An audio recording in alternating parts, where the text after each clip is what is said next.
नमो अर्हन्ताणं नमो सिद्धाणं नमो आयर्याणं नमो उवज्झायाणं नमो लोये सवसाहूणम् ऐसो पंचनमुक्कारो सर्व पावपणासनु मङ्गलानं च सर्वेशम् परमं हवै मङ्गलम् परमं हवै मङ्गलम्।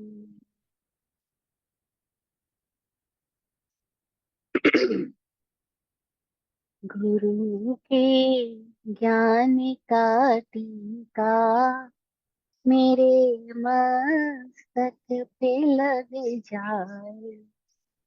गुरु के ज्ञान का टीका मेरे मस्तक पे लग जाए। मैं ना सोचू न कुछ समझू, मैं ना सोचू न कुछ समझू, गुरु ज़हन में बस जाए। गुरु ज़हन में बस जाए। धर्म तीर्थंकर श्रमण भगवान महावीर स्वामी को भावमय वंदन नमन। चतुर्वेद तीर्थ को प्रणाम। प्रत्यक्ष अप्रत्यक्ष रूप से सहयोगी सतत षट जीव निकायों के लिए आभार, आभार, आभार।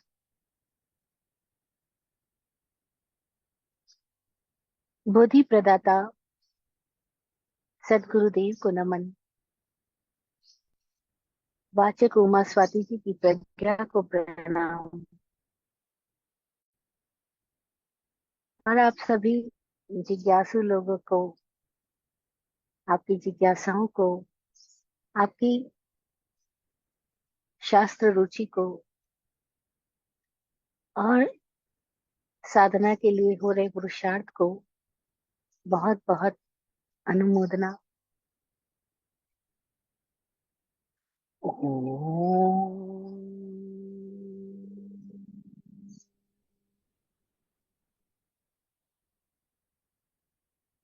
ओम।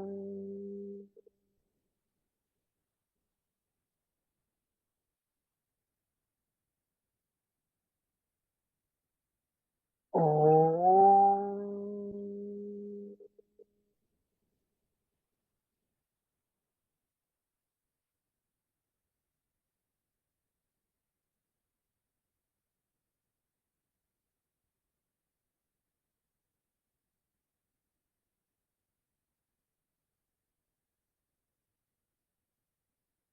सिद्धा सिद्धिं मम दिशन्तु, सिद्धा सिद्धिं मम दिशन्तु, सिद्धा सिद्धिं मम दिशन्तु।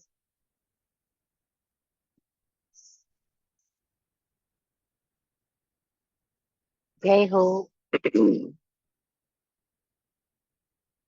एक अपनी क्लास में ज्वाइन होने वाले स्वाध्याय जिज्ञासु का मैसेज आया मेरे पास कि अगर आप इस तरीके से व्याख्या करेंगी, जैसे आपने 2 साल में 2 चैप्टर पूरे किए, तो आने वाले चैप्टर्स पूरे करने में शायद आपको 10-20 साल लग जाए और तब तक मैं शायद काल धर्म को प्राप्त ना हो जाऊं। तो मेरी तो मन की बात मन में ही रह जाएगी कि मैंने पूरा सुना ही नहीं और बीच में ही चला गया। तो आप बहुत अच्छी बात है कि आप एलोब्रेट करते हैं, ये है वो है, बहुत कुछ लिखा उन्होंने। तो फिर मैंने उनको कहा कि आप क्या चले जाओ, मेरा क्या भरोसा, मैं भी चली जाऊं। हम में से किसका भरोसा है, कौन कब चला जाएगा। तो व्याख्या पूरी हो ना हो इसकी चिंता मत करना। जो हमने पहला चैप्टर का पहला सूत्र भी अगर जीवन में उतार लिया तो बहुत है।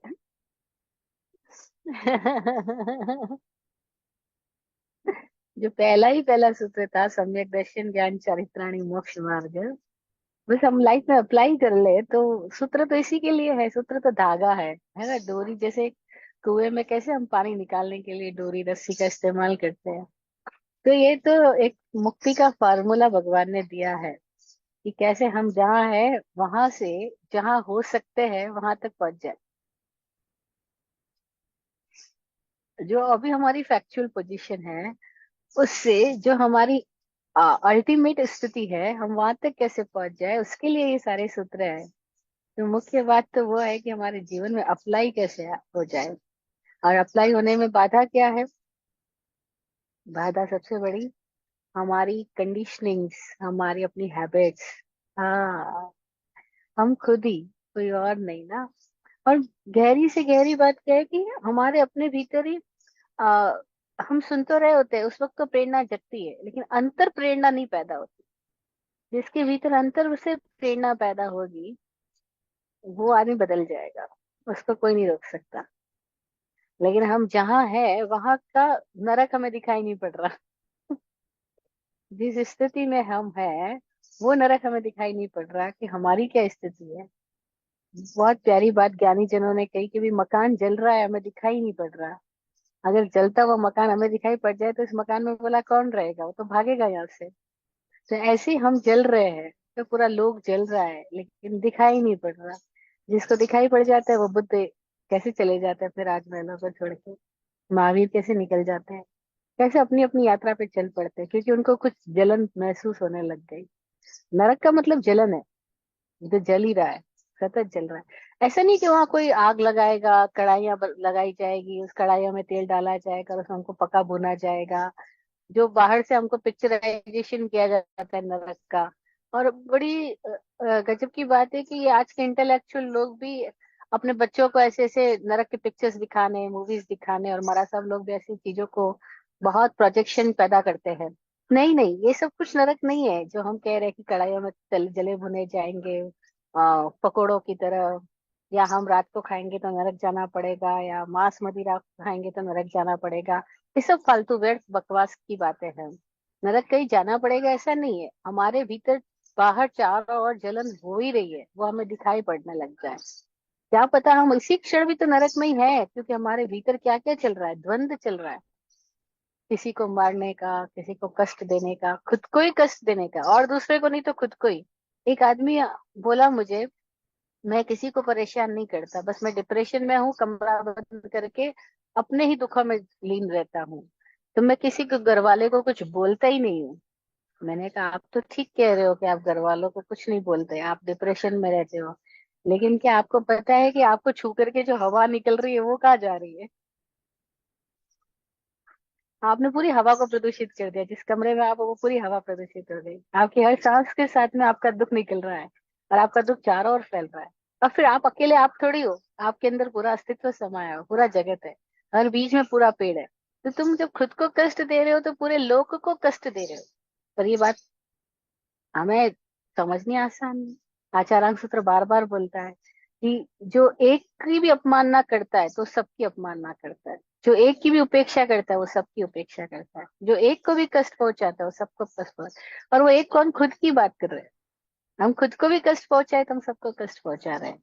और कितने लोग हैं जो खुद को कष्ट पहुंचाने के इतने आदी हो गए हैं कि हर बात पे वो खुद को कष्ट ही उपजाते रहते हैं। खुद को कष्ट हर बात पे। कैसे हर बात पे मैं बोल रही हूँ?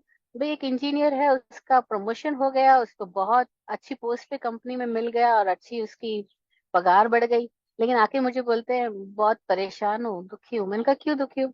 कि मुझसे कम योग्यता वालों को मुझसे ज्यादा ऊंची पोस्ट मिलेगी। एलिजिबल मैं ज्यादा था, माना मेरा प्रमोशन हुआ, लोगों ने बधाइयां दी, मिठाइयां बांटी, मेरी घरवाली खुश है, मेरे बच्चे खुश है, पर मैं परेशान हूं, मैं क्या करूं? और परेशान क्या है? जलन। जलन क्या है? किसी और को ज्यादा क्यों मिल गया? और बस ये जलन इतनी गहरी है हमारे अंदर में कि हम किसी भी स्थिति में जलते रहते हैं।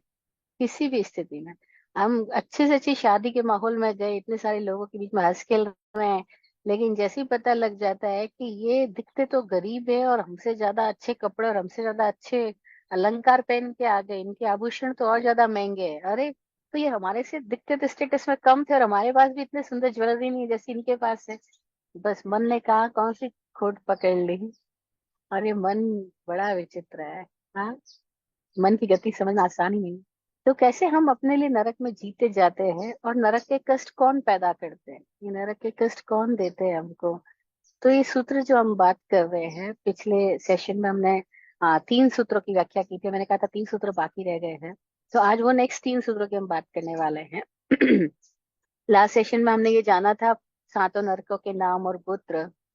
तो कैसे उनके गोत्र उनकी विशेषताओं का वर्णन करते हैं, और वो विशेषताएं नरक की नहीं है, वो विशेषता नरक में जाने वाले लोगों की मानसिकता की है। रत्न प्रभा, शर्करा प्रभा, बालू का प्रभा, पंख प्रभा, धूम प्रभा, तम प्रभा, महातम प्रभा, हमने इसकी बात की थी कि कैसे रत्न प्रभा में वो ज्ञानी लोग जाते हैं जो बड़े अक्खड़ होते हैं, बड़े जिद्दी होते हैं, बड़े आग्रही होते हैं। अरे ज्ञानी लोग वहां क्यों जा रहे हैं? क्योंकि बड़ा प्यारा उपनिषदों में एक सूत्र आता है, वचन आता है, संस्कृत में है, मैं आपको हिंदी में उसका अर्थ बता देती हूँ। वो कहते हैं कि जो अज्ञानी है वे अंधकार में जाते हैं, और जो ज्ञानी है वो महा अंधकार में जाते हैं। यहाँ वे किसको ज्ञानी बोल रहे हैं? जो पंडित है, विद्वान है, बुद्धि में उसने सब कुछ भर लिया है, जीवन में कुछ उतरा नहीं, सो कॉल्ड ज्ञान। आप देखो बकवास करते हुए कौन लोग मिलेंगे, भाषण देते हुए कौन लोग मिलेंगे, दूसरे को उपदेश झाड़ते हुए कौन लोग मिलेंगे, बिना मांगे सलाह देने वाले कौन लोग मिलेंगे। इन्होंने इतना पढ़ सुन लिया है, दिमाग में इतनी सारी सूचनाएं भर ली है कि जगह जगह उनके भीतर से सूचनाएं टपकती रहती है। वो बोलते ना, अधजल गगरी छलकत जाए, आधा भरा घड़ा बहुत आवाज करता है। तो वो आवाज ही करता रहता है, जगह जगह उपदेश झाड़ता रहता है, कोई पूछे या ना पूछे, बहुत सलाह देता रहता है। और फिर उसकी सलाह ना मानी जाए तो रुष्ट और हो जाता है, क्रोधित और हो जाता है। और फिर क्या बोलता है, माँ नहीं बोलती, मैं तो तेरे भले के लिए बोल रही हूँ। और उसका बच्चा भी बोलने लग जाए, माँ मैं भी आपके भले के लिए बोल रहा हूँ, ऐसे नहीं ऐसे करो, तो क्या होगा। और यही हो रहा है। तो ये चौथा सूत्र है ना जो हम बात करने वाले, वो कह रहे परस्परो दीरित दुखा। सूत्र है परस्परो दीरित दुखा। ये परस्पर में ही दुख उदीरित करते हैं, परस्पर एक दूसरे को दुख पहुंचाते रहते हैं, परस्पर एक दूसरे के लिए लगातार मानसिकता में क्या क्या कहानियां नहीं बना लेते। मैंने पहले भी अनुभव शेयर किया, मेरे साथ बड़ा दीक्षा ली तो छोटी है, अभी बड़ी उम्र तो नहीं, बड़ी दुनिया तो कोई देखी नहीं है, और लोग आते हैं वो मरा साहब समझ के खूब सारी अपनी जगत की सारी दुख भरी कथाएं सुनाते हैं। तो एक महिला ने इतनी अपनी दुख भरी कथा सुनाई, मेरी सासू ने मेरे साथ ऐसा किया वैसा किया, खाना नहीं डालती थी, पानी में कच्चा मिला देती थी, मेरे को सोने नहीं देती, ये वो क्या लंबी चौड़ी कथा सुनाई उसने। मेरे तो बड़ा कष्ट हुआ मुझे, अरे इस स्त्री ने इतना अपनी सासू से कष्ट भोगा। तो मैंने पूछा, अच्छा तो मैं आपके घर पे 2-3 बार आई थी भिक्षा लेने के लिए, गोचरी के लिए, मैंने आपकी सासू को देखा नहीं, वो कहाँ रहती है? तो बोले उसको तो मरे हुए 10 साल हो।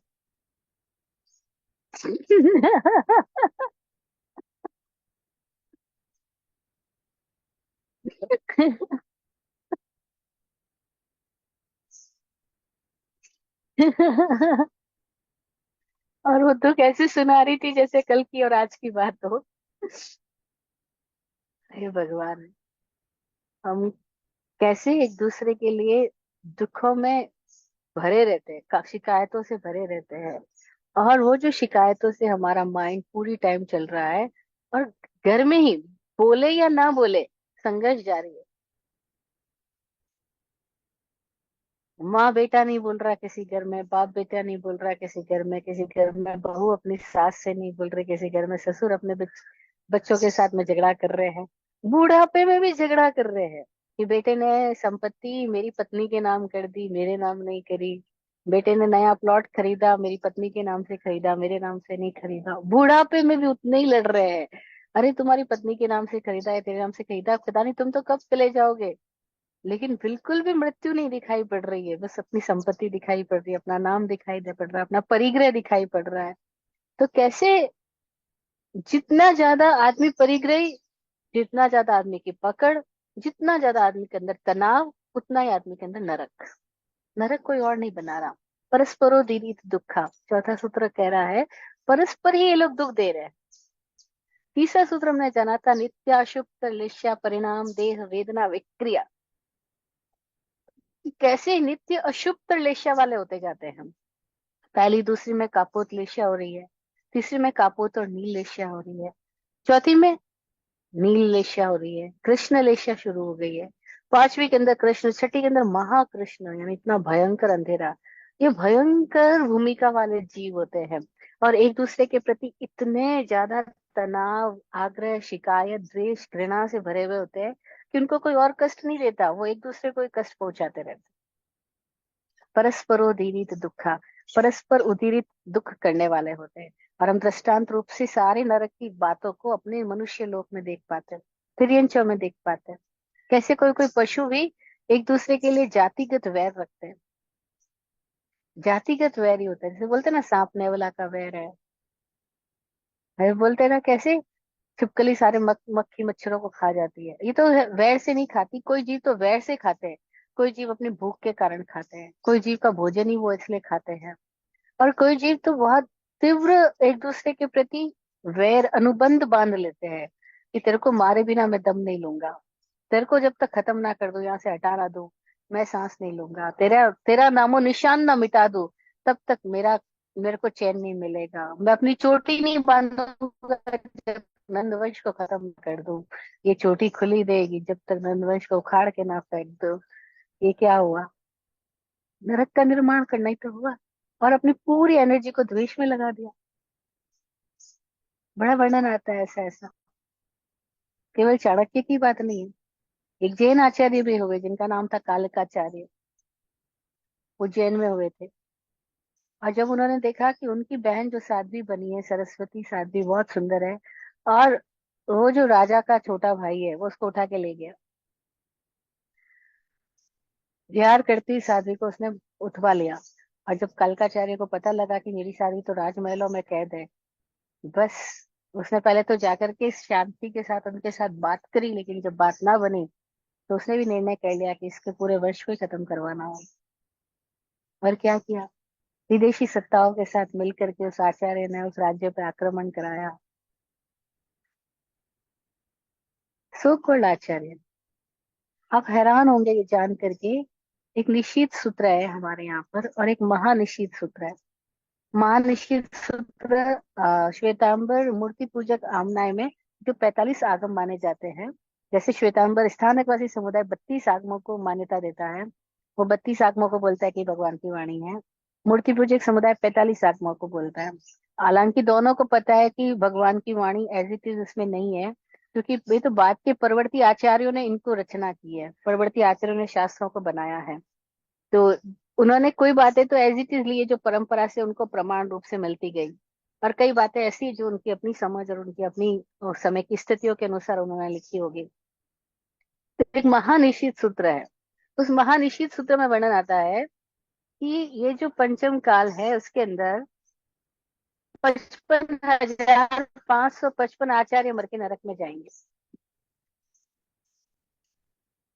अब हमको इस 55,555 से मतलब नहीं है, हमको मतलब अगर 55,555 बोला भी जाए, इनको तथ्यात्मक भी लिया जाए, तो आप देखो कि अगर 21,000 वर्षों में 55,555 आचार्य नरक में जाते हैं, तो आचार्य कितने होते हैं और कितने नरक में जा रहे हैं?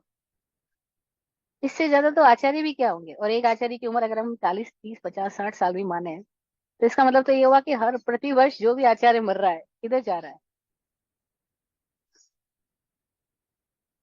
हाँ, और आगे की बात सुनो, वो महानिश्चित सूत्र क्या बोल रहा है। हालांकि उसको कोई लोग प्रामाणिक मानते हैं, कोई लोग नहीं मानते, लेकिन इससे प्रयोजन नहीं है कि वो प्रामाणिक है या नहीं है। प्रयोजन ये वो संकेत क्या दे रहा है, वो संकेत ये दे रहा है कि 55,555 तो आचार्य बोला, और 66 मतलब 66,666, मतलब 6 को 6 टाइम लिख दो, उतने साधु मर के नरक में जाएंगे। फिर वो 7-7 लिख रहा है, कितनी साधुयां मर के नरक में जाएगी। वो सूत्र लिख रहा है कि इतने इतने आचार्य साधु साध्वी मर के नरक में जाएंगे। इसका मतलब क्या हुआ कि वो नरक में ही जी रहे हैं,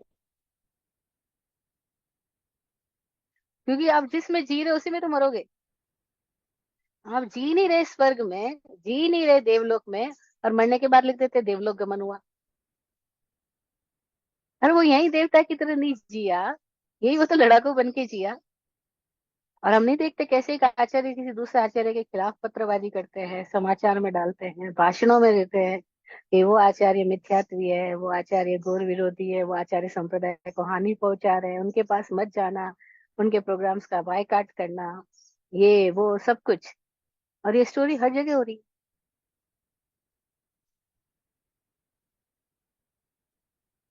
पुरानी कहावत है भारत में, बहुत लोग इस कहावत से प्रचलित प्रचलित बात है कि राजेश्वरी सो नरकेश्वरी। और इस कहावत, जो ये इडियम है, इतना मजेदार है। ये कहता है राजेश्वरी सो नरकेश्वरी, यानी जो राजा बन रहा है, जो आचार्य बन रहा है, वो नरक में जाएगा। लेकिन इसका दूसरा रूप भी है इसी के साथ, कि राजेश्वरी सो नरकेशरी। नर केशरी, मनुष्यों में केसरी शेर के समान है जो राजा बन रहा है। समझना थोड़ा। राजेश्वरी सो नरकेशरी, नर में केशरी सिंह के समान, और राजेश्वरी सो नरकेश्वरी, नरक में ले जाने वाली। इसका मतलब क्या हुआ कि राज सत्ता दोनों पॉसिबिलिटीज को ले हुए है। If you are honest with yourself, then you are नरकेशरी। अगर एक राजा होकर के वो वाकई अपने साथ ईमानदार है, वो अपने कर्तव्यों के साथ ईमानदार है, वो अपने व्यक्तित्व के साथ ईमानदार है, अपनी पोस्ट के साथ ईमानदार है, वो माया मृषावाद नहीं करता है। यद्यपि बहुत मुश्किल घटना है, क्योंकि जैसी ही सत्ता आती है वैसी माया भी साथ साथ आ जाती है। अपनी सत्ता को सुरक्षित रखने के लिए इंसान क्या क्या नहीं करता।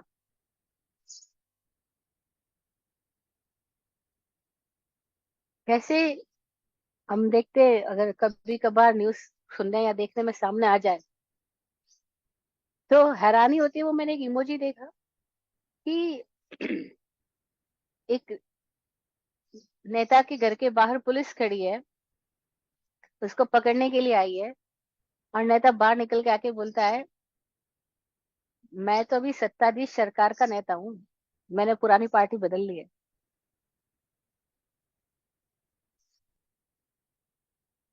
नाम लेने की जरूरत नहीं है, स्टोरी सब जगह है, अलग अलग रूपों में। और पुलिस लौट जाती है इसलिए क्योंकि वो मौजूदा सरकार का नेता बन चुका है, उसने पुरानी पार्टी छोड़ दी, विरोधी पार्टी छोड़ दी। और अगर वो विरोधी पार्टी का नेता होता,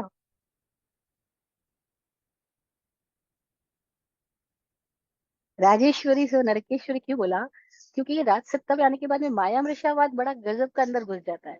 इतना आदमी मायावी हो जाता है अपनी सीट को बचाने के लिए, और दूसरों की सीट, मेरी सीट के बराबर कोई दूसरा पहुंच न जाए। नहीं बोलते, यहाँ पे कोई बड़ा तपस्वी हो जाता है तो इंद्र का शासन कंपित हो जाता है।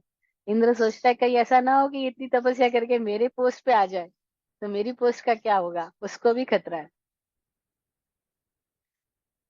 और जहाँ भय है वहां नरक है।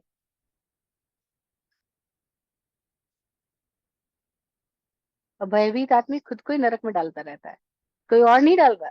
वो अपनी ही भय पैदा कर करके खुद को ही नरक में डालता रहता है, या वो अपने वातावरण में इतना भय पैदा कर देता है कि बाकी सारे लोगों के लिए नरक बना देता है। अपने माहौल में इतना भय क्रिएट कर देता है। आचार्य तो अपने संग में इतना भय क्रिएट कर देता है कि बस इन नियमों को, कड़े नियमों को लागू करना पड़ेगा, और नहीं किया तो मैं तुम्हें संघ से बाहर कर दूंगा। और कोई संघ से किसी को बाहर कर दे, ये क्या हुआ, ये मानवता हुई? तो फिर दानवता किसको कहेंगे? धर्म का काम जोड़ने का था या तोड़ने का था? आदमी को बांटता वो धर्म क्या, चित्त को बेचैन करे वो कर्म क्या, चैन देने खुद को और गैर को, धार ले संभाव वो सत्याग्रही। गुरु जी अपनी एक कविता में लिखते हैं कि आदमी को बांटता है वो धर्म कैसे हो सकता है, और चित्त को बेचैन करे उसको कर्म कैसे कहना। अरे आप कार्य भी करो तो ऐसा तो करो कि आपके चित्त को, दूसरों के चित्त को चैन पैदा हो। लेकिन नहीं नहीं, यहाँ तो सब भय पैदा करते। पीता भी है तो घर में एकदम भय का माहौल क्रिएट करता है। उनको बोलो तुम बच्चों के साथ हंसते खेलते नहीं, औरों के साथ तो क्या हंसते खेलते हो, औरों के बच्चों को तो बड़ा सहलाते हो दुलारते हो, अपने बच्चों के साथ ऐसा क्यों नहीं करते। तो बोलते हैं अगर अपने बच्चों के साथ किया ये सिर पे चढ़ जाएंगे। ये ऐसी ऐसी डिमांड रखेंगे कि मुश्किल हो जाएगा। दो दोस्त बातें कर रहे, एक बोल रहा है यार मेरी पत्नी को मुझे हर हफ्ते कोई नई साड़ी दिलाने जानी पड़ती है, या हर हफ्ते इसको कहीं घुमाने ले जाओ, नहीं तो पिक्चर दिखाओ, इतना खर्चा मेरे हो जाता है। दूसरा बोला मेरी पत्नी तो डिमांड कर ही नहीं सकती। बोला क्यों नहीं कर सकती। बोला मैं जब भी घर पे जाता हूँ ऐसा चेहरा बना के लेके जाता हूँ तो उसको इतना डर लग जाता है कि मेरे सामने डिमांड करने की उसकी हिम्मत ही नहीं होती। बस घर जाने से पहले ही मैं अपना मुखौटा बदल लेता हूँ, पूरा चेहरा एकदम सीरियस बना लेता हूँ। तो इतनी डरती है, वो सोचती है इनसे तो कुछ मांगो ही मत, क्योंकि ऐसे पहले से इनका चेहरा ऐसा है। अब क्या हम नरक बनाने में मजा ले रहे हैं, कई लोगों को इसी में मजा आता है। तो ये आचार्य मर के नरक में जाएंगे अगर ये बातें अगर स्पष्ट हो जाए और लोगों के सामने आ जाए। तो लोग, आचार्य खुद भी नहीं सोचते लेकिन वो तो पढ़ते भी है ग्रंथों को। वो 45 आगमों को पढ़ के ही शायद आचार्य बन रहे होंगे। शायद, कह नहीं सकते, क्योंकि आजकल कौन सूत्रों में जाता है। सब इस बात में रुचि रखते हैं कि बस हमें चार बोल आ जाए, प्रवचन देना आ जाए और पब्लिक में वाहवाही करना आ जाए। और बड़ी मजेदार बात है, समाज भी ऐसे ही लोगों को पसंद करता है। मेरी दीक्षा को भी 2 साल ही हुए थे, और प्रवचन तो पहले साल से ही शुरू हो गया बाय चांस। हालांकि देना नहीं चाहिए लेकिन स्थितियां कुछ ऐसी आई, कोई बात नहीं। तो उसके बाद में मैंने बोला कि मुझे और पढ़ना है, मुझे ये शास्त्र के सिवा और भी शास्त्र पढ़ना है, स्थानकवासी के सिवा मुझे मूर्ति पूजक शास्त्र भी पढ़ना है, मुझे तेरह पंथियों ने क्या लिखा वो भी पढ़ना है। तो मेरी बड़ी साध्वी एक है वो बोलती है कि तुझे अच्छा प्रवचन करना आ गया, अब तू क्यों इतनी किताबों में से खपा रही है। मैंने कहा मैं किताबें प्रवचन देने के लिए नहीं पढ़ रही, मैं अपने आप की जानकारी के लिए पढ़ रही हूँ। तो बोलते हैं, बस आ गया तो आ तो गया, क्यों दिमाग लगाती है, दूसरी जगह काम लगा। मैंने कहा नहीं नहीं, मेरे को किसी और बात में रुचि नहीं लेनी, मुझे इसमें ही रुचि है। लेकिन मेरे को वो उनके सेंटेंस सुन करके आश्चर्य हुआ कि क्या इसका मतलब ऐसा होता है। पर ऐसा होता है। और फिर समाज के लोग भी ऐसा सोचने लग जाते हैं कि आप तो इतना जानते हो। अब जब विराट गुरु जी से पढ़ना शुरू हुआ, अभी दीक्षा के 30वें साल की घटना है ये, 2 साल तक तो वो मिले नहीं थे, 30वें साल में विराट गुरु जी का हमारे जीवन में आगमन हुआ। तो विराट गुरु जी से जैसे पढ़ाई शुरू करी, तो बहुत सारे लोगों का यही क्वेश्चन था कि आप तो इतने शास्त्र ज्ञानी हो, आप तो इतने अच्छा प्रवचनकार हो, अब आपको किसी और से पढ़ने की क्या जरूरत है। और वो भी एक उससे जो श्रावक है, वो तो अभी साधु के वेश में नहीं, आप उनसे क्यों पढ़ाई करते हो, और उनसे पढ़ने के लिए आपको इतना संघर्ष झेलना पड़ता है, मत पढ़ो आप उनसे। मैंने कहा आप क्या समझ रहे हो, हम यहाँ पे क्यों आए हैं, हम यहाँ प्रवचन देने नहीं आए हैं, यहाँ पे अपने आप की स्थिति के लिए आए हैं। और अगर हमको अपनी स्थिति में आगे बढ़ने के लिए कोई मिल रहा है, कोई इतना प्रबल शुभ निमित्त मिला है, तो वी आर ग्रेटफुल, हमें ग्रेटफुल होना चाहिए। मैं ही क्यों, मैं तो कहती हूँ जब मैं पढ़ रही हूँ आप ही पास बैठ जाओ, आपके भीतर भी कुछ घटना हो सकती है। लेकिन लोगों को बस विरोध करने में मजा आता है, उनको विरोध करना अच्छा लगता है। और उनको ये लगता है कि हमारी साध्वी जी इतनी शास्त्र को जानकार है, फिर ये किसी और श्रावक से पढ़ी क्यों रही है। और बस इस तरह की कितनी सारी मान्यताएं हैं, कितनी सारी बातें हैं। और ये कंडीशनिंग कहाँ का हमको कैसे कैसे बाधित करती है, रोकती है। और कहाँ हम अपनी छोटी सी खोल के अंदर एकदम राजा बन जाते हैं, छोटी सी खोल के अंदर, छोटे से समुदाय में, छोटे से घर में, छोटी सी पोजीशन में अपने आप को श्रेष्ठ मानने लग जाते हैं। और दम्भी हो जाते हैं, हठी हो जाते हैं, जिद्दी हो जाते हैं। हमें किसी और का दुख सुख समझ ही नहीं आता, हमें किसी और की जिज्ञासा समझ नहीं आती। हमें केवल अपनी ही धारणाएं, अपने आदर्श समझ में आते हैं। और अपने आदर्शों के नाम पे लोग खून खराबा कर डालते हैं। अपने आदर्शों के नाम पे, हमारे परिवार का रिवाज ऐसा है, हमारे घर में ये नहीं चल सकता, अगर कुछ ऐसा हो गया तो हम मर जाएंगे या मार डालेंगे। ये नरक है। परस्परो दीरी दुखा। और नरक देखने कहीं और जाने की जरूरत ही नहीं। नरक की यात्रा यही हो जाती है।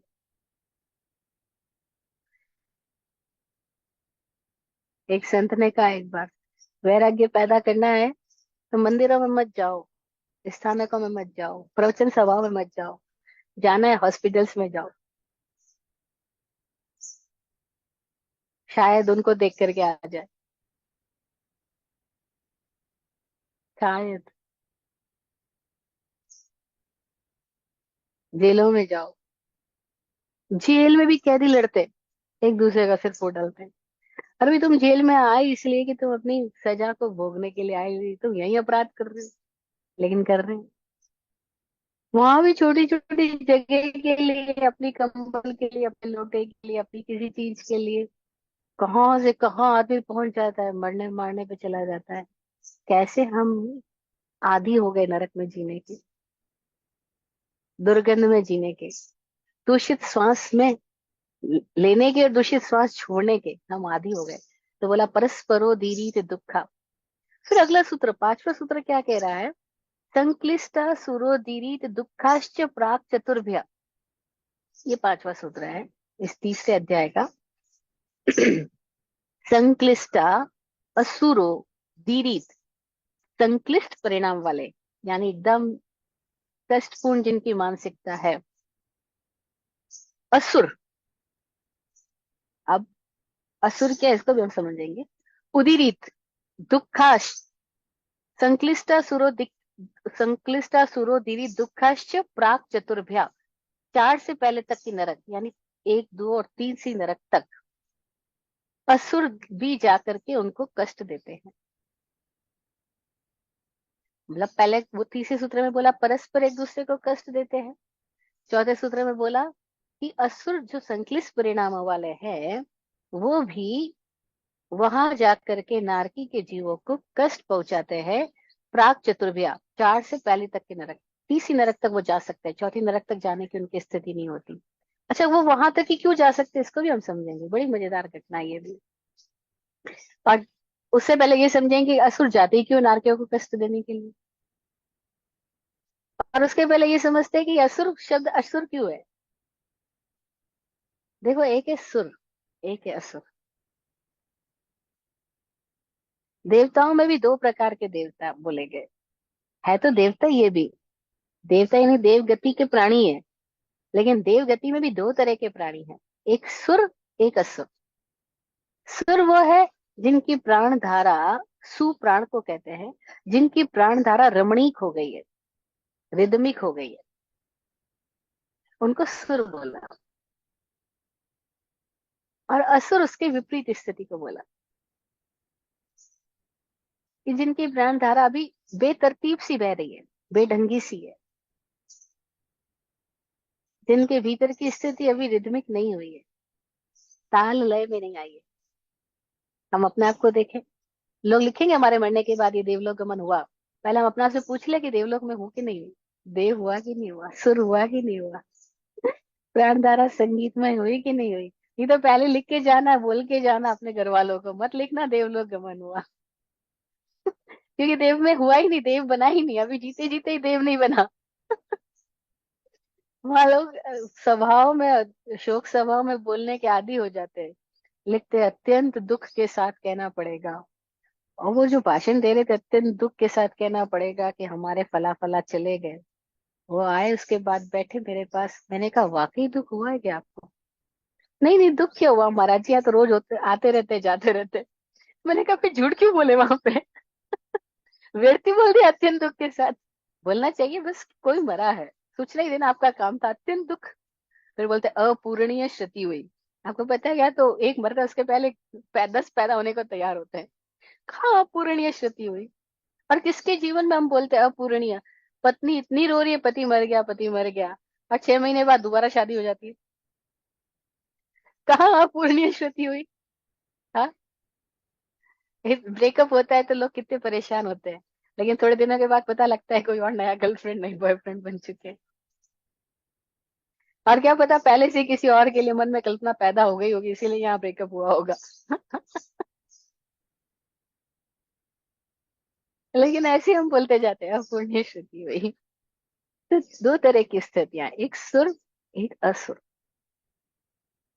असुर वे है जो अव्यवस्थित अभी प्राण धारा वाले हैं। फिर क्या बोला, संक्लिष्टा असुरो दीरित। असुर तो असुर है, लेकिन ये संक्लिष्ट है। संक्लिष्ट का मतलब है भयंकर रूप से परेशान है, क्लेश में है, भयंकर रूप से तनाव में है। और इनको बोला परमाधामी देव। देव में भी कौन सी जाति के देवता है? देवों में भी अलग अलग जातियां हैं। वो हम चौथे चैप्टर में देवताओं का वर्णन आएगा तब करेंगे कि देवताओं की कितनी जातियां हैं, क्या नाम है, और उनके नाम के क्या मीनिंग्स है। लेकिन ये जो जाति है इसको बोला गया है परमाधामी, परम अधर्मी, परम अधम। अधम यानी नीचे गिरे हुए, परम अधम, परमाधामी देव। है तो देव में लेकिन असुर है और परम अधमी है, उद्यम मचाने वाले। अच्छा, ये उद्यम क्यों मचा रहे हैं, ये नरक में जाके क्यों कष्ट देने जा रहे हैं उनको? देखो, यहाँ अपन मनुष्य लोक में दृष्टांत के रूप में देखें तो कई ऐसे लोग होते हैं जो बड़े धार्मिक रूप से कर्मकांडी होते हैं, लेकिन वो जहाँ रह रहे हैं, जिस परिस्थिति में है, वहां उनको, वो चाहते हैं मुझे सम्मान मिले लेकिन उनको सम्मान नहीं मिलता। बड़े वैसे लोग हैं जैसे तो बहुत तपस्या कर रहे हैं, बहुत कर्मकांड कर रहे हैं, बहुत त्याग कर रहे हैं, बहुत धार्मिक क्रियाएं कर रहे हैं, लेकिन वो देख रहे हैं कि ये आजू बाजू में लोग हैं, ये तो ना सुबह उठ के गंगा स्नान करते हैं, ना ये कार्तिक का महीना पालते हैं, ना ये पर्यूषण पालते हैं, ना ये तो आठम चौदस पालते हैं, और ये तो खूब पैसा कमाते हैं, खूब मजे करते हैं, खूब समाज में इनका नाम होता है। सभाओं में जाते हैं तो आचार्य महाराज भी इनको आगे बिठाते हैं, इनके गले में शॉल वगैरह चढ़वाते हैं। और हम इतने तपस्या करते हैं, इतना सब कुछ त्याग करते हैं, और हमारी तरफ तो देखते तक नहीं है। हम तो जैसे भीड़ में चले जा रहे हैं, और उनके भीतर भावना तो होती है मैं बहुत श्रेष्ठ हूँ, लेकिन समाज में दबे रहते। उनको समाज में सम्मान नहीं मिल रहा है, परिस्थिति में उनको पैसा नहीं मिल रहा है, तो वो बड़े हैरान है, इतना धर्म कर रहे हैं लेकिन गरीब है। और ये तो पाखंडी लोग है, पापी लोग है, ये रात को खाते हैं, शराब पीते हैं, और खूब पैसा कम बना रहे हैं, ये बड़े पुण्य करके आए हैं। इतनी धारणाएं हैं लोगों के अंदर में, वो पुण्य का संबंध पैसों से जोड़ते हैं और गरीबी का संबंध पाप से जोड़ते हैं। और ये बिल्कुल गलत धारणा है। लेकिन ये धारणा सदियों से चली आ रही है और आज भी मौजूद है। आज भी इंडिया में ऐसे ही लोग सोच रहे हुए, और इंडिया में ही नहीं शायद फॉरेन में भी सोच रहे होंगे कि ये जो पापी लोग हैं इसी वजह से दरिद्र है, इसी वजह से दबे हुए हैं, इसी वजह से इनका समाज में सम्मान नहीं हो रहा है। और ये पुण्यात्मा इसलिए इनके पास में खूब पैसे है, पॉलिटिक्स है, पावर है, नेम फेम है, सुंदर भी दिखते हैं, जहाँ जाते आकर्षक भी लगते हैं क्योंकि ये पुण्यवान है। बिल्कुल गलत है। पुण्य और पाप का संबंध इन स्थितियों के साथ जोड़ना बिल्कुल गलत है।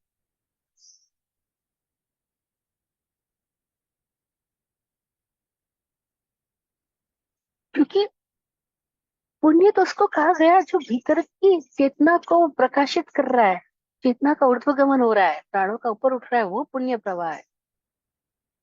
जहाँ चेतना खिल रही है, जैसे फूल खिल रहा है, ऐसे जहाँ चेतना खिल रही है वो पुण्य है।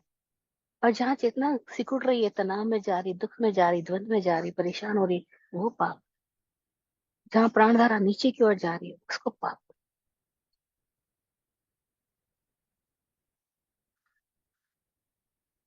पुण्य का संबंध बाहर की ये मेटीरियलिस्टिक चीजों से नहीं है, वो तो उसको पाने के तो बहुत सारे अलग तरीके हैं। लेकिन हमने पुण्य बना लिया इसको, पाप बना लिया गरीबी को। और फिर वे जो धार्मिक तथाकथित लोग हैं, कर्मकांडी है, बहुत अपनी अपनी मान्यताओं में कठोर रूप से क्रिया करने वाले हैं, लेकिन समाज में अगर दबे हुए हैं अथवा किसी व्यक्ति विशेष के द्वारा उनको दबा दिया गया है, तो अपने मन में तो उन्होंने श्रेष्ठता की ग्रंथि पाल ली, और है वो हीनता में। देखना, हीन व्यक्ति कई है तो हीनता में जी रहा है, लेकिन मान ये रहा है कि मैं श्रेष्ठ हूँ।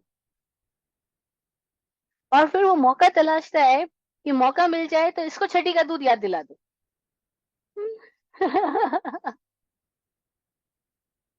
मौका मिल जाए तो इसको इसका सही रूप दिखा दो, इसको आईना दिखा दो कि ये कर क्या रहा है और ये है क्या हकीकत में। ये झूठ बोलता है और महाराज के सामने जाके कुछ और दिखाता है। ये झूठ बोलता है और वह टीवी के ऊपर कुछ और बोल रहा है। और वो भीतर ही भीतर ग्रंथि जो पैदा होती है उनके, और बड़ी ग्रंथियां बनाते हैं हम, तरह तरह की ग्रंथियां बनाते हैं। ग्रंथि बनाना यानी गांठ पालना। और गांठ पालना यानी कोई शिकायत को अपने मन में इतनी गहराई से जगह दे देना कि हार्ट में भी ब्लॉकेज होते हैं, ब्रेन में भी ब्लॉकेज होते हैं। और वो कैसे नरक पैदा हो जाती है कि मैं इसको ऐसे कष्ट बता के रहूंगा, इसको दिखा के रहूंगा, इसको ये करके रहूंगा। तो वो चूंकि पुण्य जैसी स्थिति, मतलब पुण्य जैसी स्थिति तो नहीं कह सकते इसको, ये कह सकते हैं कि वो त्याग तब करते हैं तो कोई स्थिति तो बना रहे अपने लिए, लेकिन उसके साथ ही साथ वो एक कैसे पाप का अनुबंध बना रहे हैं। तो अभी बड़ी गजब की घटना, उनके भीतर एक कॉम्प्लेक्स पैदा हो जाता है कि वो असुर जाति के देवता बन जाते हैं। देव स्थिति भी बोल रहे हैं उसको, लेकिन असुर जाति के देवता बोल रहे हैं।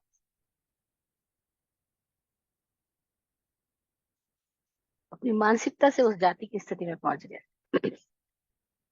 अब कहने को तो ये कहेंगे हम उनके पास में कृष्ण लेशिया नहीं है, नील लेशिया नहीं है, लेकिन उनकी स्थिति कृष्ण नील लेशिया जैसी ही है।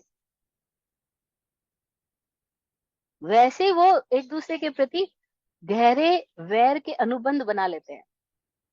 अब जिसके प्रति वैर का अनुबंध बना लिया है, उसकी तरफ आपकी यात्रा ऑटोमेटिक पहुंच जाएगी। आप ऑटोमेटिक खिंच करके उस स्थिति में पहुंच जाओगे। कैसे हम स्टोरी जब सुनते हैं भगवान पार्शनाथ और कमट के पिछले 10 भवों की, आप सबने भी सुनी होगी।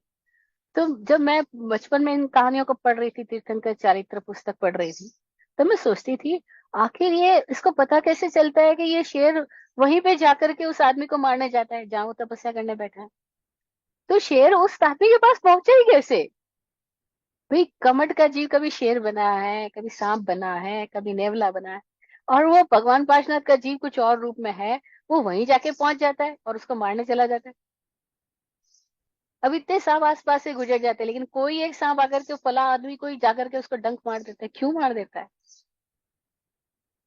अकारण कुछ नहीं होता है यहाँ पे।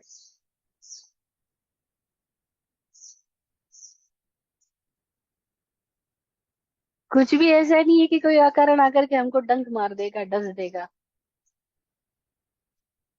अकारण आकर के कोई पत्थर भी नहीं गिरेगा। बॉम्बे में ट्रेवल कर रहे थे पैदल, यार यात्रा में थे हम। ऊंची ऊंची बिल्डिंग्स बन रही, और एकदम सड़क के किनारे पर, और सड़क के नीचे से सारा ट्रैफिक चल रहा है, और इतनी ऊंचाई पे बिल्डिंग बन रही है। हालांकि उन्होंने वो सेफ्टी के लिए ग्रीन पर्दा वगैरह लगाया होता है, और बड़ा पत्थर ऊपर चढ़ रहा है, और मैं देख रही हूँ ये पत्थर ऊपर चढ़ रहा है मशीन के द्वारा। अगर एक पल के लिए भी कुछ चूक जाए तो नीचे तो सब लोग गए। लेकिन ऐसा होगा नहीं। क्यों नहीं होगा? क्योंकि हमारे भीतर कोई कारण मौजूद होगा तो वो पत्थर नीचे आएगा, वरना क्यों आएगा? तो कहीं मैं भी उस पत्थर को आकर्षित कर रही होंगी तो वो पत्थर नीचे आएगा, गिरेगा। और मैं आकर्षित नहीं कर रही, मेरे भीतर कोई कारण मौजूद नहीं है, तो क्यों पत्थर नीचे गिरे?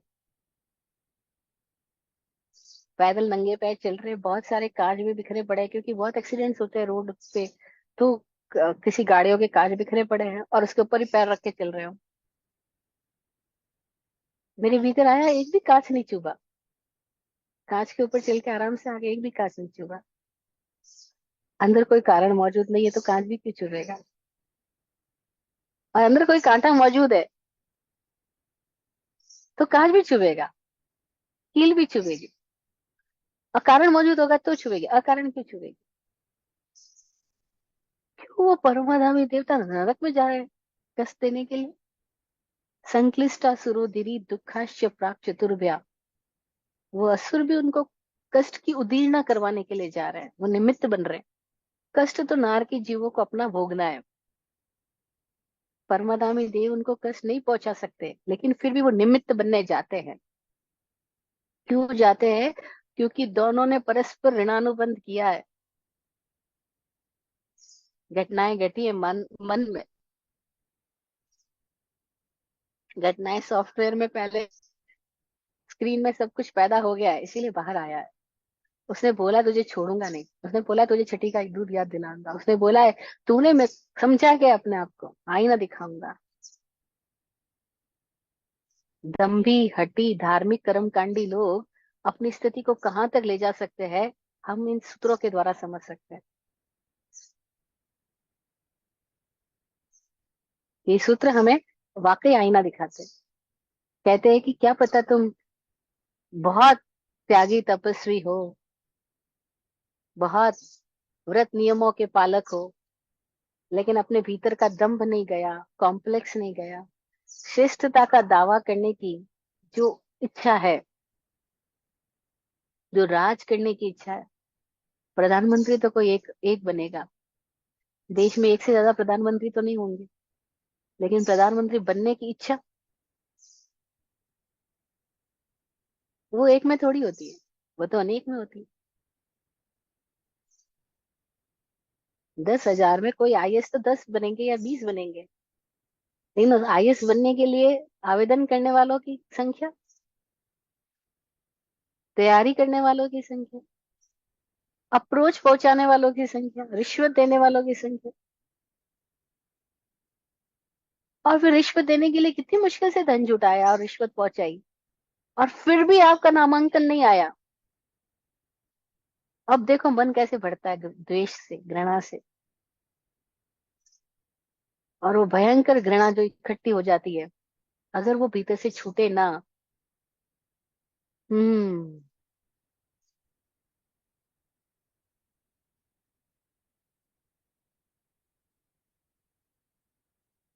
कहाँ से कहाँ हम अपने आप को पहुंचा देते हैं, और कोई और जिम्मेदार नहीं। पर हम सबको आदत पड़ी है, सरकार जिम्मेदार, व्यवस्थाएं जिम्मेदार, ये धर्म दलाल जिम्मेदार, ये पुरोहित जिम्मेदार, ये व्यवस्थापक जिम्मेदार।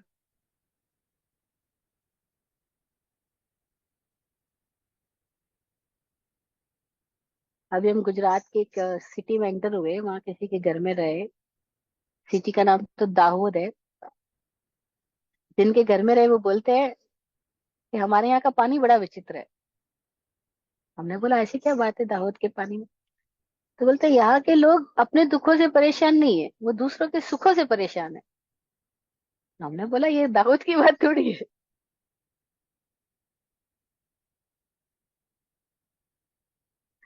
ये केवल दाऊद की बात नहीं है।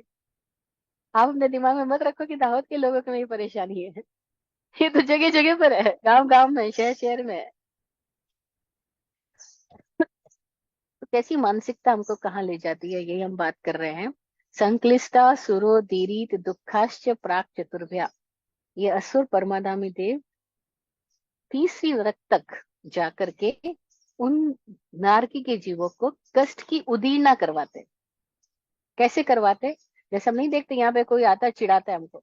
हम स्कूल में छोटे बच्चों के जब ग्रुप में थे, हम जाते थे, तो हम घर आके बोलते थे, मैं भी एक बार बोली, मम्मा ये सारे लोग मुझे चिढ़ाते हैं, मेरी चोटी को लेकर के चिढ़ाते हैं।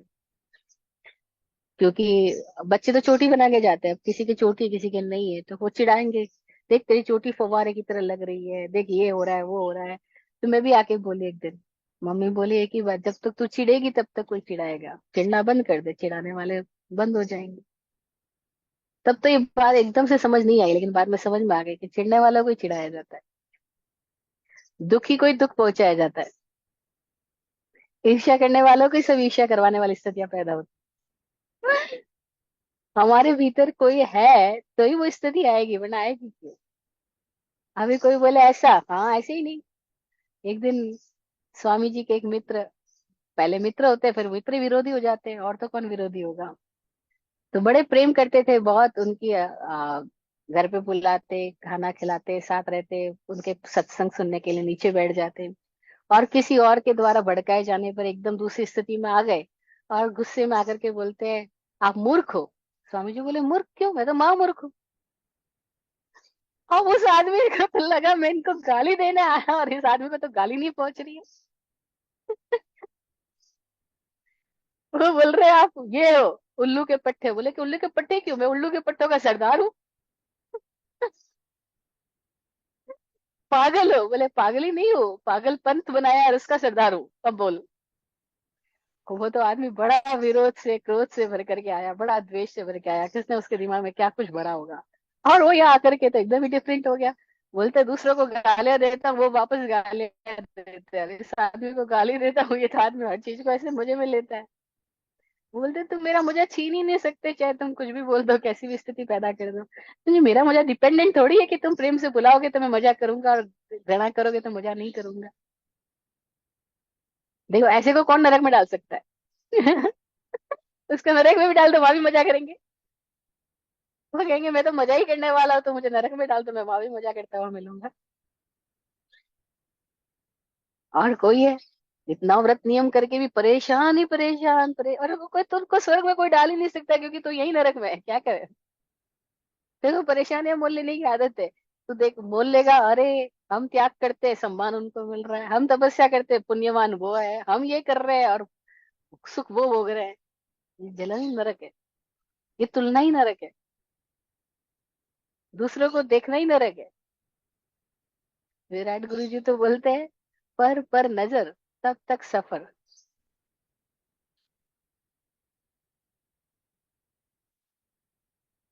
तब तक सारी सफरिंग से, जब तक पर पे नजर है। तो द अदर इज हेल। पर नजर है, वही नरक है। दूसरे को दूसरा समझना, देखना, वही नरक है। The other is hell. संक्लिष्ट असुरो दीरी दुख, असुर पहुंच जाते हैं। अब मेरा तीसरा क्वेश्चन था, असुर तीसरी नरक तक ही क्यों जाता है, आगे क्यों नहीं जाता? क्योंकि हम वहीं तक जाते हैं जैसी हमारी फ्रिक्वेंसी मैच कर रही है। उससे हायर फ्रिक्वेंसी, उससे लोअर फ्रिक्वेंसी हम नहीं जाएंगे। हमारी फ्रिक्वेंसी जहां से मैच कर रही है वहीं पे हमारा कनेक्शन होगा। जैसे हम देखते हैं, तो हमें 500 वाट का अगर बल्ब जलाना है तो उसका होल्डर भी कैसा होना चाहिए। हम 100 वाट के होल्डर में 500 वाट का बल्ब नहीं जला सकते। होल्डर भी वैसे ही होगा तभी तो उतना बल्ब भी जलेगा, अदरवाइज कैसे जलेगा।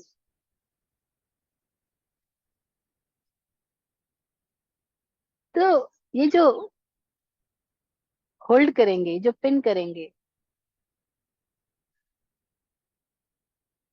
वो वही कर सकते हैं जहां उनकी फ्रीक्वेंसी मैच करेगी। परमादामी देवों की स्थितियां तीसरी नरक तक ही हो सकती है। उसके आगे जाने के लिए, चौथी नरक में जाने के लिए, वो परमादामी देव नहीं स्थिति होगी, फिर कोई और स्थिति में उनको गिरना पड़ेगा। तो ये केवल परमादामी देव की बात नहीं कर रहे हैं, हम सब अपनी अपनी बात कर रहे हैं। हम अपनी जिस फ्रीक्वेंसी में, उसी तरह की फ्रीक्वेंसी के लोगों के साथ हमारी मुलाकात हो रही है। हमारे भीतर अगर भरा है दुख, तो हम दुखी लोगों को इनवाइट कर रहे हैं। हमारे भीतर अगर भरी है शिकायतें, तो हम शिकायती लोगों को इनवाइट करते हैं। एक महिला आके स्वामी जी को बोली कि फला फला ने आकर के मेरे को आपके बारे में ऐसा बोला, ये बोला, वो बोला, और इतनी सारी शिकायतें करने लगी। स्वामी जी बोले वो तो सब अच्छी बात है, और फला ने क्यों बोली, तुम मुझसे ही सुन ले मेरी सारी बुराई, या किसी और से सुनने की जरूरत ही क्या थी। पर कोई बात नहीं, लेकिन एक एक प्रश्न यह है कि तेरे पास आके बोली क्यों उसने, उसने अपना कूड़ा तेरे पास आके क्यों डाला? कि तू भी कूड़ेदान बनने के लिए तैयार हुई होगी, नहीं तो कूड़ा डालने की बात।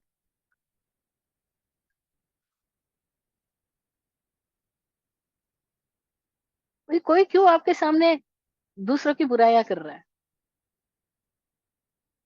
कहीं हम भी तो लेने के लिए तैयार है, तो बुराइयां कर रहे हैं ना कोई। और अगर हम पहले ही तल पे कह दे कि भी जो अनुपस्थित है उसकी बात हमारे सामने करने से होगा क्या? जो यहाँ प्रेजेंट ही नहीं है, जो यहाँ मौजूद ही नहीं है, उसकी सारी परेशानियां आप मेरे सामने रखोगे, तो इससे होगा क्या? ना तो उसको पता चल रहा है, ना वो सुधरेगा, ना आप सुधरोगे, ना कुछ भी नहीं होएगा, और हम दुखों को और बढ़ाए जाएंगे। और मजेदार बात यह है कि अगर आदमी दुखों की बातें ना करे, तो उसके पास बातें करने के लिए टॉपिक ही ना बचता है।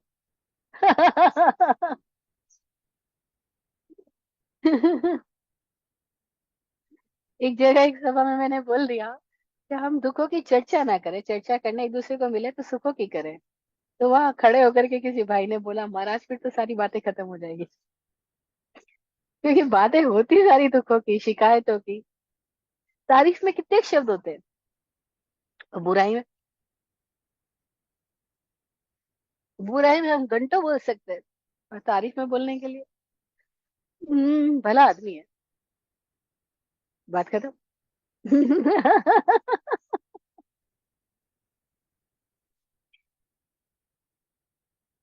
तो हम आमंत्रित करते हैं कूड़े को। अगर हमारे भीतर कोई कूड़ा है तो कूड़ा आएगा, हमारे भीतर नहीं है तो नहीं आएगा। तो परमाधामी देव नरक की स्थिति में जाते हैं, और उनको कष्ट पहुंचाने में, कष्टों की उदीरना करने में वो निमित्त बनते हैं। बस ये लाइन हमें ध्यान रहे कि कष्ट की उदीरना कराने में वो निमित्त बनते हैं। उदीरना कराने का मतलब है उनके भीतर पड़ा हुआ कष्ट को उभारना।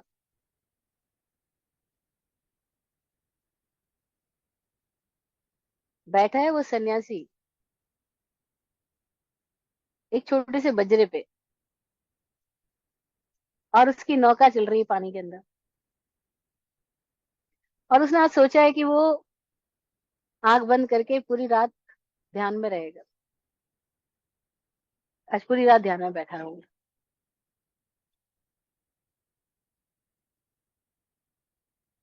और कुछ ही टाइम होता है, और एक जोर का धक्का उसकी नौका को लगता है,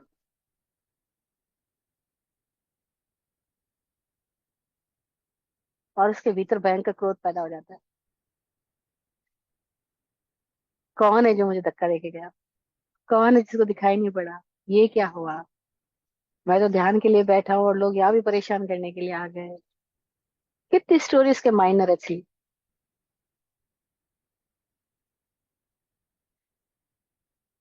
और उसे रहा नहीं गया, उसने फिर आंख खोल के देख लिया, तो पता लगा कि जो धक्का मिला वो खाली किसी नौका का था, उस नौका में कोई सवार ही नहीं था। वो तो बाय चांस हवा का प्रवाह होता है तो नौका उसमें आ गई और उसको धक्का देके निकल गई। वो धक्का देके निकलने का मतलब वो टकराई, लेकिन उसके भीतर तो इतनी सारी स्टोरी पैदा हो गई दूसरे नौका के यात्री के प्रति।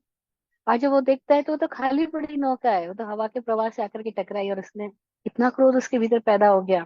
कोई आदमी होता तो शायद वो कुछ गाली देता, कुछ करता, ये करता वो करता। जैसे नहीं हमारी कार किसी के साथ टकरा जाती है, तो कैसे लोग अपनी अपनी कार की विंडो खोलते हैं और एक दूसरे को मस्त खूब खूब खूब।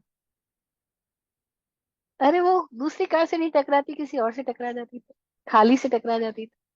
और टकराती है, लोगों की रोड लाइट से टकरा जाती है अपनी कार, एक्सीडेंट हो जाता है। स्पीड ब्रेकर पे पलटी खा जाती है।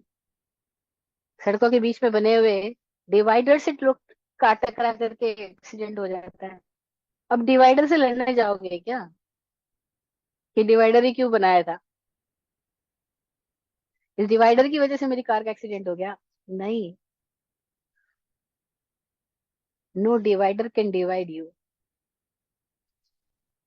डिवाइड एंड रूल तभी हो सकता है जब ऑलरेडी वी आर डिवाइडेड। हम अपने में बटे हुए हैं तो कोई डिवाइड एंड रूल करेगा, अदरवाइज कोई कैसे डिवाइड एंड रूल करेगा? उस सन्यासी ने उस दिन अपना अनुभव लिखा कि कोई और क्रोध नहीं पैदा करवा रहा था, क्रोध मेरे भीतर था, इसलिए वो आया।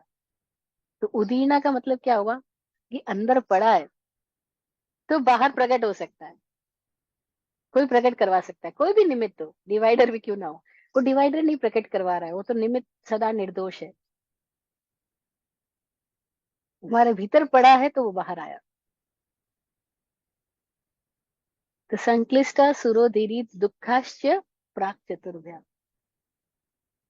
संक्लिष्ट परिणाम वाले असुर है, और ये परस्पर कोई ऋणानुबंध है, तो वो उदीना कराने वाले। अब कैसे? जैसे हम देखते हैं कैदी लोग जेल में चले जाते हैं, तो कैसे वहां जेल में कोई लोग मौजूद होते हैं जो उनको कोड़े बरसाते हैं, दंड देते हैं, कोई उनको फांसी लगा देते हैं। अब वो फांसी लगाने वाले क्यों फांसी लगा रहे, उसका उस व्यक्ति के साथ ना भी कोई ऋणानुबंध है, लेकिन उसने फांसी लगाने की प्रक्रिया कोई अपने भीतर पैदा की होगी, इसीलिए वो फांसी लगाने वाला बना। उसने अपने भीतर कोड़े मारने की कोई स्थितियां पैदा की होगी, डंडा बरसाने की कोई स्थितियां पैदा की होगी। उसने वो जॉब खुद से ही तो चुनी है ना। और मैं देखती हूँ छोटे छोटे बच्चों को भी, वो ऐसी बातें बोल देते हैं कुछ गेम्स खेलते हुए, या ऐसे गेम्स बड़े हैं जैसे पबजी जैसे गेम्स, वो गेम्स खेलते हुए बोल देते हैं मार डालूं, जला डालूं, खत्म कर दूंगा, मैं बड़ा होकर के ये कर दूंगा, वो कर दूंगा। बस यही मानसिकता है, उसके व्यक्तित्व का निर्माण वैसे कर देती है। और तब इस तरह से हम कभी एक दूसरे के लिए कष्ट और दुख पैदा करने में निमित्त बन जाते हैं। परस्परोदीरित दुखा संक्लिष्टा सुरोदीरित दुखाश्च प्राक चतुर्थ्याम। उसके बाद छठा सूत्र, लास्ट सूत्र नरक का। नरक के 6 सूत्र है, उसके बाद मध्य लोक का वर्णन है इस 3rd चैप्टर में।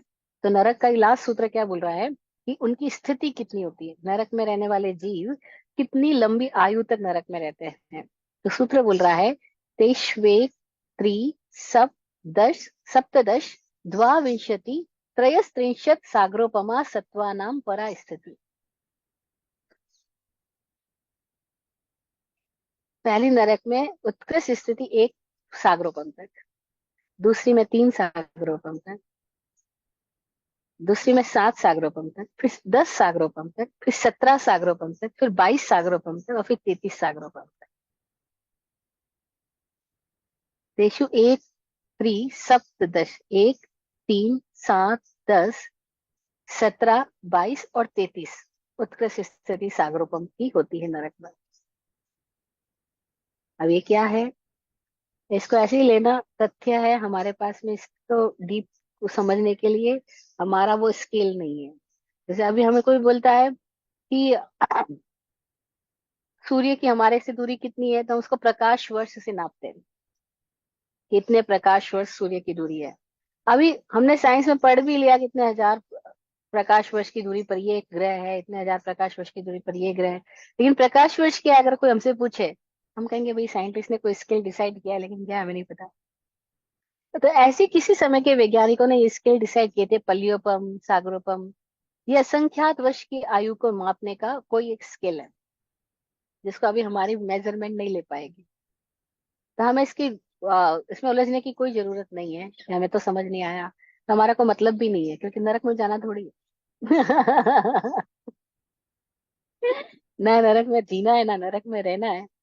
पर कोई रहना लगे तो बोल रहे हैं कि वो कोई नरक की स्थिति में पैदा हो गया है, तो कम से कम 10,000 वर्ष तो वहां पे रहना ही होता है। अब 10,000 वर्ष, हमारे यहाँ के 10,000 वर्ष ऐसा नहीं है, वहां के 10,000 वर्ष का स्केल दूसरा होगा। जैसे हम यहाँ पे बोल रहे हैं 100 वर्ष, हमारे लिए 100 वर्ष का स्केल दूसरा है, लेकिन कोई एक ग्रह ऐसा भी हो सकता है जहाँ 100 वर्ष का स्केल ही दूसरा हो। वहाँ एक दिन का जो 24 घंटे हमारे यहाँ होते हैं, वहाँ एक दिन पता नहीं कितने वर्षों का एक दिन हो, हमें नहीं आइडिया।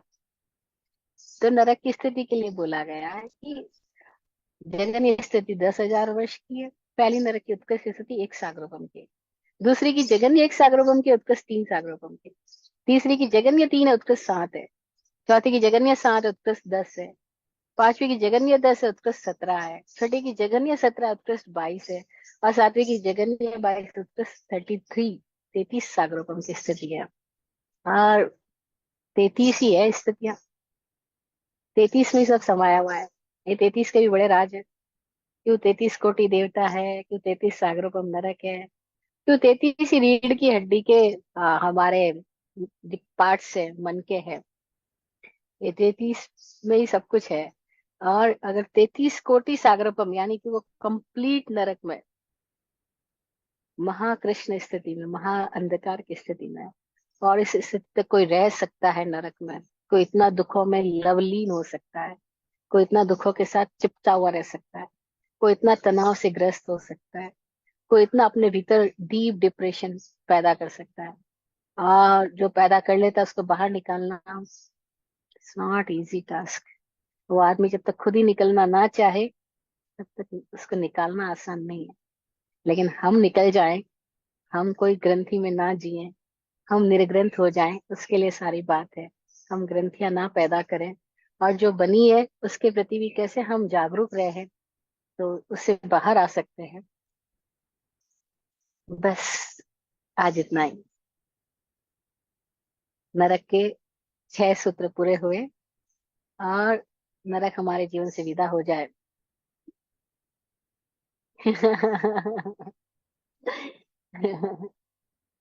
हाँ, आमीन। नरक विदा हो जाए। आमीन। अब वो बोलेंगे, ओ आमीन बोल दिया, ये तो मुस्लिमों का शब्द बोल दिया। अरे आमीन अरबी भाषा का शब्द है। आमीन का मतलब होता है ऐसा ही हो। बहुत प्यारा शब्द है। जब कोई दुआ दे, आशीर्वाद दे, तो बोलना आमीन, ऐसा ही हो, आपका आशीर्वाद फले, ऐसा। आप फूलो फलो, हो जिंदगी मखमल मुलायम। आप फूलो फलो, हो जिंदगी मखमल मुलायम। आपकी हर खुशी पे है हमारी जान सदके। दुआ करते हैं चुपचाप, दिल की थाप से हम रहे जाते नवाजे, हर घड़ी अरमान सबके। अमन और चैन से गुजरे आपका वक्त सारा, अमन और चैन से गुजरे आपका वक्त सारा।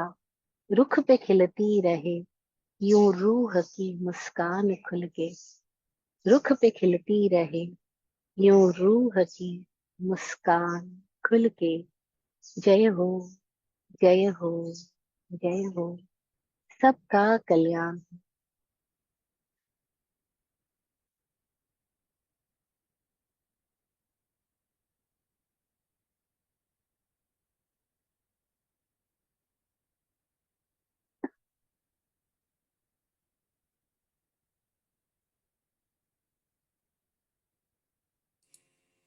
धन्यवाद।